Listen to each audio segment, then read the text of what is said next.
Worst Stocks for Investing and Best for Trading by www.profitabletradingtips.com. CNN Money published an article about the worst stocks of 2015. Chesapeake Energy, Southwestern Energy, Consul Energy, Macy's, Kors and Wynn Resorts were not kind to investors in 2015, but they could have been gold mines for traders, as the worst stocks for investing can be the best trading.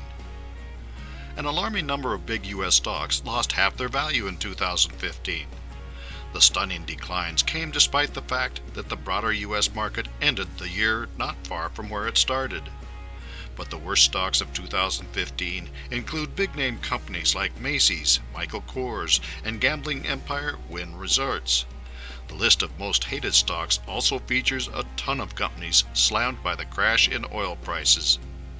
Chesapeake Energy, Southwestern Energy, Consul Energy, 2015 performance minus 77% to minus 80%. Cheap oil and gas have crushed profits in the energy industry. Oil prices have been clobbered this year, collapsing below $34 a barrel this week for the first time since early 2009. Natural gas prices too recently dropped to 2002 levels. Shares of Chesapeake Energy, CHK, have plummeted 80% so far this year, making it the worst S&P 500 performer through Monday. The article goes on to describe the carnage in the energy sector since the price of oil fell off the cliff.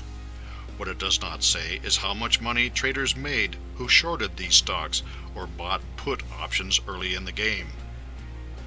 Energy sector recovery. What goes down in the stock market can come back up as well. In the case of the energy sector, prices will rise as demand increases and the current surplus diminished.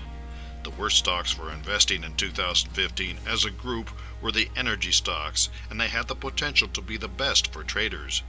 In 2016, energy stocks could be good for investors as prices rise and still good for traders.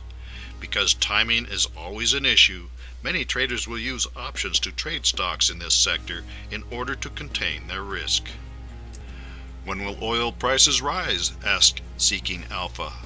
Their answer is that prices will go up when Saudi Arabia feels the pain.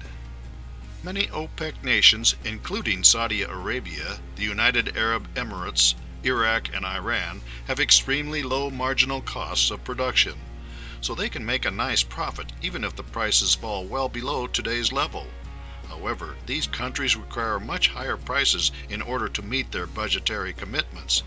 As a result, I was convinced that they would not put up with low prices for long.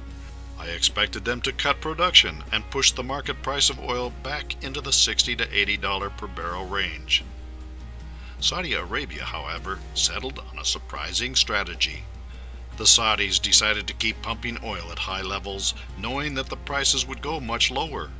The Saudis are betting that lower prices will drive higher cost competitors, especially in the U.S., out of business. The thinking is that once much of the competition is gone, the Saudis will have a larger market share and greater control over prices. The first target of the Saudis is U.S. production. Although fracking is much more expensive than pumping from wells in Saudi Arabia, the cost is largely upfront. So current U.S. fracking operations will probably keep pumping to help pay for the capital that has already been invested. Eventually, U.S. production will decline and prices will go up, but it will be a matter of timing. To get the timing right, trading stock options may be more effective than trading energy stocks directly. For more insights and useful information about trading stocks, forex, commodities, or options, visit www.profitabletradingtips.com.